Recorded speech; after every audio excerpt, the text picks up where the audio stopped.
All right, let's dive in. We're headed straight to Brazil today for a deep dive into their folklore. Oh, Brazilian folklore is fascinating. I know. It's a mix of indigenous, African, and European influences. A real melting pot. You guys sent in some incredible articles and notes, and I'm excited to really dig into these stories. Absolutely. These tales are more than just stories. Right, they give us a look into Brazil's history and values and, even their cultural identity. Exactly. They're like a window into the soul of the country. We've got everything from mermaids to fiery serpents to, well, even a trickster spirit who loves to play pranks. Oh, you must be talking about Saci-Pererê. Yeah, we'll get to him, but first, How about we start with Yara, the enchantress of rivers? a mermaid. Okay, I'm intrigued. She's a captivating figure, but with a bit of a dark side. Ooh, I like where this is going. So legend has it that Yara was a fierce warrior, really skilled and revered for her strength. Whoa. But she faced betrayal from her own brothers, no less. Her own brothers. Jealousy, mostly, Yeah. and fear of her power. That's awful. It is, and, well, she defended herself against them. So she was a strong woman. Oh, absolutely. Yeah. But the gods weren't too happy with her actions and transformed her into a mermaid, forever bound to the river. A mermaid, huh? That sounds like a punishment, but also... A transformation. Yeah. Yeah, it's this interesting duality we see in folklore. So is she trapped or is she powerful? It's both, isn't it? The river gives her power, connects her to nature, but also separates her from the human world. And she lures fishermen to their deaths. Her songs, they say, are irresistible, drawing fishermen into the depths. So is that revenge or a cautionary tale? Could be both. Okay. It might be her way of lashing out, or maybe it's a warning about succumbing to, well, desires, greed, love, even. It's incredible how these stories can have so many layers of meaning. It's what makes folklore so fascinating. It allows for different interpretations. Okay, well, speaking of cautionary tales, Uh-oh, what do you have in mind? the Headless Mule. Just the name is terrifying. Oh, the Headless Mule. It's truly a chilling figure. Like- Flames erupting from its neck, where its head should be, galloping through the night. Yikes. I wouldn't want to run into that. No, you wouldn't. But this legend, it's a cautionary tale, especially for those who defied societal norms. So what, like rule breakers? Exactly. The legend says women who committed grave sins, like seducing priests, were cursed. Cursed to become this creature. Precisely. It was a reflection of the anxieties and moral codes of the time. It makes you think about how these stories were used to, maybe control people's behavior, especially women. It's a darker side of folklore, for sure, but it also provides insight into those societal values. True, true. But hey, not all legends are terrifying. Oh, good. I was starting to get a little spooked. How about something beautiful and heartbreaking? Naya and the Moon. Ah, classic. And it explains the origin of the Victoria Amazonica, the giant water lily. Those giant lilies, they are stunning. So Naya was deeply devoted to the moon, believed its reflection in the water was the goddess herself. That's so poetic. She longed to be closer to the moon. Reach out and touch it. That's a longing we can all relate to, I think, wanting something just out of reach. Exactly. But sadly, one night, she fell into the river, drowned while trying to reach the moon's reflection. Oh no, that's so sad. But the moon, touched by her devotion, transformed her into the giant water lily. Wow, so now she's forever on the water, bathed in moonlight. Beautiful, isn't it? Yeah. It connects love, loss, and nature. Brazilian folklore is full of emotions. It certainly is. And it doesn't stop there. Speaking of, let's move on to someone a little more mischievous. Well, I think I know who you're talking about. Saci-Pererê, that little trickster spirit. Oh, he's a favorite. Mischievous, one-legged, and always wearing that red cap. A real troublemaker. Oh, he loves to play pranks. Cause a little chaos. And his origins. They're a blend of indigenous, African, and European influences. A true representation of Brazil, then. Exactly. He's a reminder to not take life too seriously, to embrace a little fun. So what kind of pranks does he pull? Anything from tangling horses' manes to swapping salt for sugar in the kitchen. Oh, that's sneaky. And he can control the wind, blowing out candles, swirling leaves, the works. Sounds like he's always keeping people on their toes. That's Saci-Pererê for you, a symbol of Brazil's diverse and vibrant spirit. All right, from a trickster spirit to How about a guardian? a guardian. Okay, tell me more. Kurupira, the guardian of the forest. Interesting. What makes him so special? You can't miss him. He has backward-facing feet. Backward-facing feet? How does that even work? It's a bit of a mind bender, but it helps him protect the rainforest Protect it? by Okay. leading people astray. Loggers, hunters, anyone trying to harm the forest. Those backward feet must make it impossible to follow his tracks. Exactly. It's his way of saying this forest is off limits. He's like a symbol of environmentalism, then. You got it. He's become an important figure in protecting the Amazon. It's amazing how these legends adapt to the times. They do.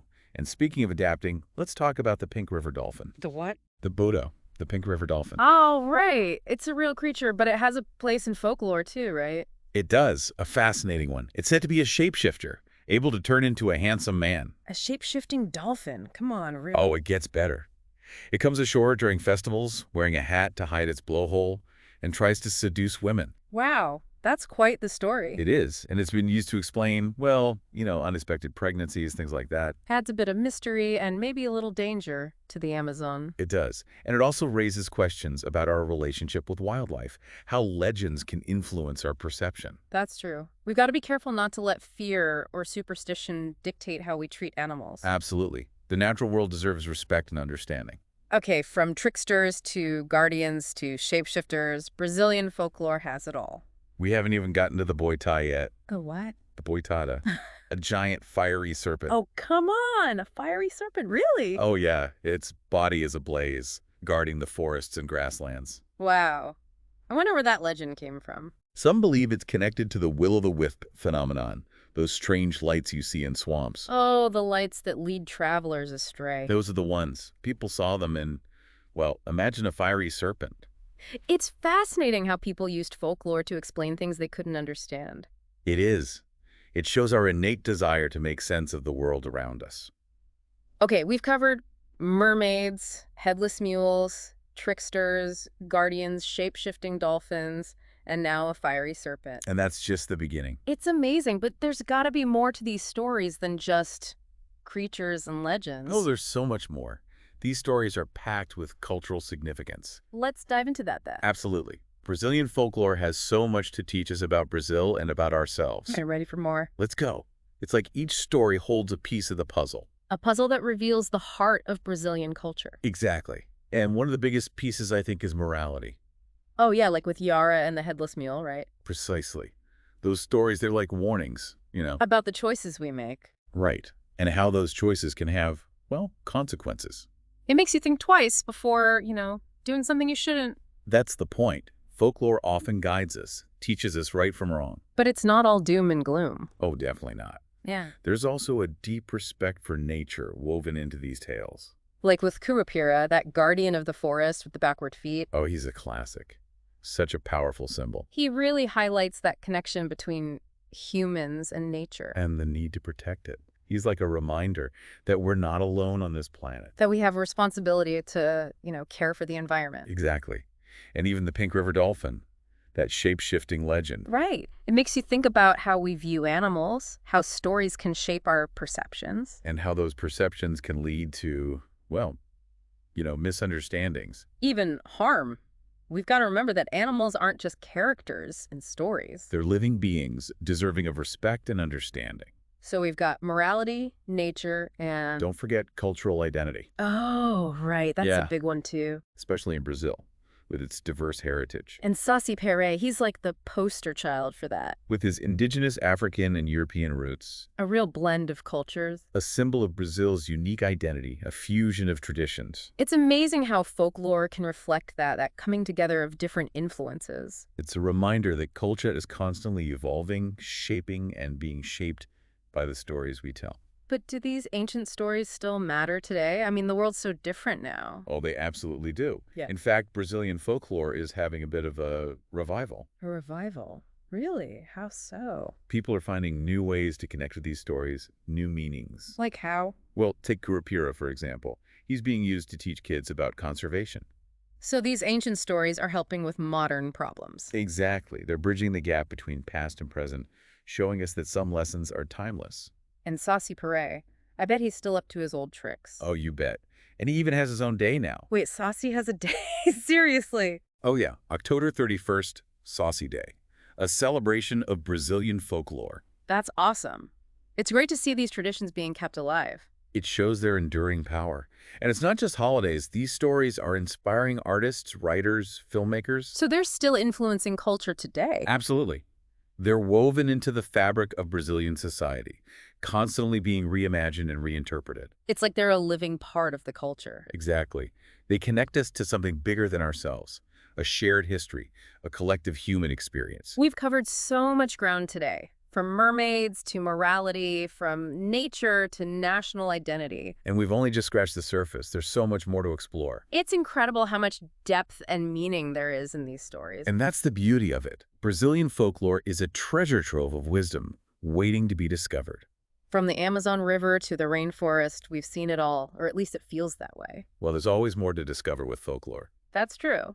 But even with this little taste of Brazilian folklore, what have we learned? We've learned that it's a reflection of Brazil's history, this mix of indigenous, African, and European influences. A real cultural blend, like a recipe with all these different ingredients coming together. Exactly. Each ingredient adds something special, makes it unique. And those recurring themes, morality, nature, cultural identity, they keep popping up. They do. Like with Yara or the Headless Mule, they remind us that our choices matter. Actions have consequences, right? Exactly. And then there's Kurupira, protecting the forest, reminding us to respect nature. He's become a symbol for environmentalism, hasn't he? He has, and it shows how these stories can adapt to the times, stay relevant. And those stories continue to shape Brazilian culture even today. It's amazing. It is. From Saci-Pererê to how they use folklore in art and education, these stories are alive. They're not just stuck in the past, they're evolving, being reinterpreted. Exactly. And that's what makes folklore so powerful. It connects us to something bigger. To our shared history, to humanity itself, it's incredible. It is. And even though we've covered so much, we've only just scratched the surface. That's the thing with folklore. There's always more to uncover, more to learn. So, to everyone listening, keep exploring. There are countless stories out there waiting to be discovered.